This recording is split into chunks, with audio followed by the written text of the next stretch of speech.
नमस्कार. जनदर्पण न्यूज चॅनलच्या विशेष कार्यक्रमात आज आपण पद्मशाली ज्ञाती संस्थेच्या अध्यक्ष आणि विश्वस्तांच्या निवडणुकीसाठी म्हणजे निवडीसाठी सध्या चर्चा आपण घेत आहोत. मला वाटतं की माधवनगर आणि 70 फूट रोड आणि लक्ष्मीनारायण टाकीज या मार्गावर असलेले सामाजिक कार्यकर्ते राजशेखर येमूत या ठिकाणी आपल्याला मनोगत देण्यासाठी उपस्थित आहेत. येमूत साहेब नमस्कार. नमस्कार. पद्मशाली समाजाची 29 तारखेला जनरल मीटिंग आहे, त्यामध्ये विश्वस्त आणि अध्यक्षांची निवड होणार आहे. या अध्यक्षाने आपण एक समाज बांधव म्हणून आपण त्याकडे कसं बघता आणि कोण अध्यक्ष असावं आणि कोण विश्वस्त असावं असं आपल्याला वाटतंय? आता एक समाज बांधव म्हणून मला आतापर्यंत असं लक्षात आलं आहे की दुसऱ्या समाजाचा अध्यक्ष जो कोणी असेल त्या समाजात भले छोटे असू दे मोठे असू दे तो कोण अध्यक्ष हे समाजातील सर्व लोकांना माहीत असतं. परंतु हे 15-20 वर्षात तर असं दिसून आलं आहे की आपला समाजाचा अध्यक्ष कोण आहे हे आतापर्यंत कुणाला दिसलाच नाही. आणि त्याच्या अगोदरचे जे अध्यक्ष होते ते मोठमोठे संस्थे आपल्या समाजासाठी उभा केलेत. ऋण न्यायालय असो, नागरी बँक असो, असं मोठमोठे संस्थेतून प्रॉपर्ट्या तयार करून दिलेत. परंतु नंतरचे जे अध्यक्ष आहेत, मी कुणावर टीका करत नाही, पण हे लोकांना ते सांभाळायचं होईना आणि त्याच्यानंतर समाजाची प्रगती कधी दिसलीच नाही. समाजातील प्रत्येक व्यक्ती हा समाजात जे कोणी अध्यक्ष झाले तरी समाजाचं राजकारण आणून एकमेकांमध्ये त्यांनी दुही पार पडले. त्यामुळे ते समाजाचा मिटिंग असो की भांडण असो तेच कळत नाही आपल्याला. त्या कुठल्याही समाजाचा मिटिंग राहू द्या, युवक संघटनेचा राहू द्या की ज्ञाती संस्थेचा राहू द्या, असं चर्चा म्हणून नाहीच. तिथं एक कोण अध्यक्ष इच्छुक असत त्याच्या विरुद्ध 10 लोक बाहेरचे पण येतात, भांडणं करतात आणि कोण अध्यक्ष गोंधळामध्ये अध्यक्ष निवड होतंय.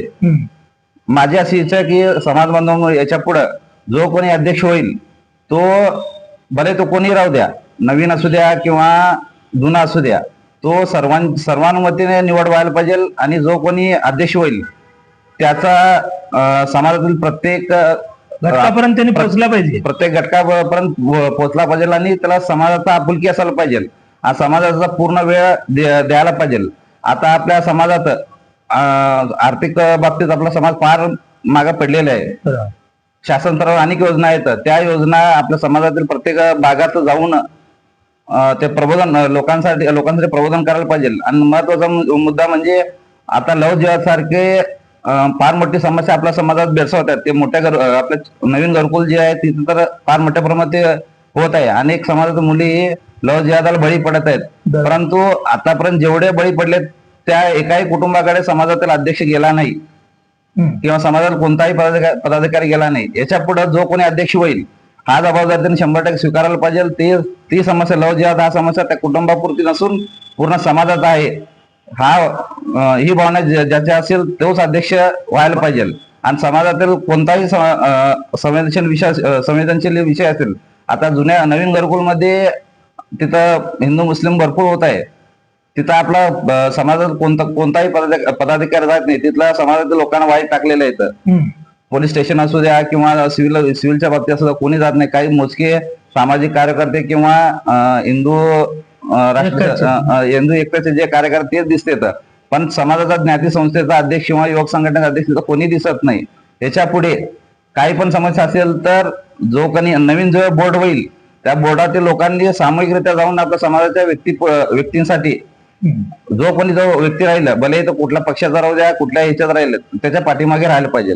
तुम्ही आता म्हणला की लव जिहादच्या प्रकरणासाठी समाजाने जागृत करायला पाहिजे.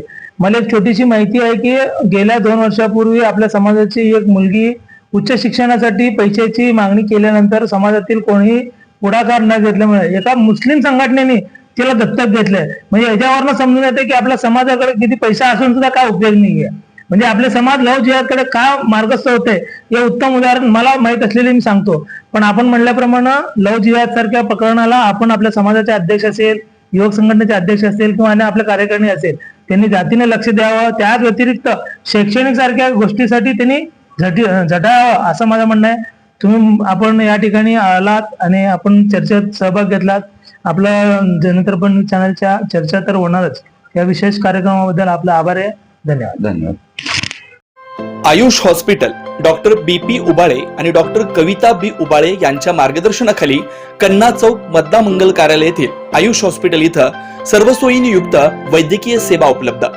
सुसज्ज ऑपरेशन थिएटर, मूळव्याध, भगंदर, नासूर यावर इलाज. याशिवाय पोटातील सर्व प्रकारच्या ऑपरेशन्स, अपेंडिक्स, पित्ताशयातील खडे, आतड्यांचे विविध आजारांवर उपचार, हर्निया शस्त्रक्रिया, दुर्बिणीद्वारे पोटाच्या शस्त्रक्रिया व तपासणी, बद्धकोष्ठता व गुदद्वाराचे तत्सम आजारांवर आधुनिक उपचार, कॅन्सर निदान व उपचार, स्तनाच्या गाठी व कॅन्सर उपचार, अपघात संबंधित शस्त्रक्रिया, डायबेटिक, फूट शस्त्रक्रिया, पायातील शिराच्या आजारांवर उपचार डॉक्टर BP उबाळे आणि डॉक्टर कविता B उबाळे यांच्या आयुष हॉस्पिटलमध्ये उपलब्ध.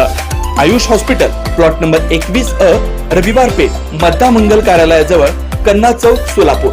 Phone number 0217 272 60 95 98 22 60 60 97.